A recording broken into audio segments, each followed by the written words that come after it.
Со 200.000 евра, инфективното оделение при Штипската клиничка болница ќе ја подобрува енергетската ефикасност. Парите се добијани како резултат на реализација на проектите од ИПА, програмата за меѓугранична соработка на Центарот за развој на Источнопланскиот регион и Бугарското министерство за регионален развој. Ова е прва фаза инаку од проектот.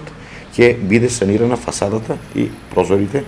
Значи ќе биде енергетски ефикасно. Настапивме така со тој проект, каде што ќе биде променета комплетно фасадата, сите прозори ќе бидат поставени сијалици кои што ќе бидат со фотокели. Проектот за комплетна реконструкција на зградата на ефективно оделение е предвиден да оди во 3 фази. Ова е прва фаза, понатаму ќе следува втората фаза, каде што ќе биде заменет кровот и целокупната инсталација, и во третата фаза ќе бидат болничките соби и начинот на грејење на зградата на ефективното оделение. Ова е еден од одобрените 3 проекти за овој дел од државата. Кои се останатите 2? Тоа е еден проект за реконструкција и адаптација во енергетски ефикасен објект во областа на туризмот. Тоа е проект кој што ќе го работиме како партнер со општина Кочани од 361.000 евра, од кои што 65.000 евра ќе бидат кофинансирање од страна на општината, односно трансфер на средства.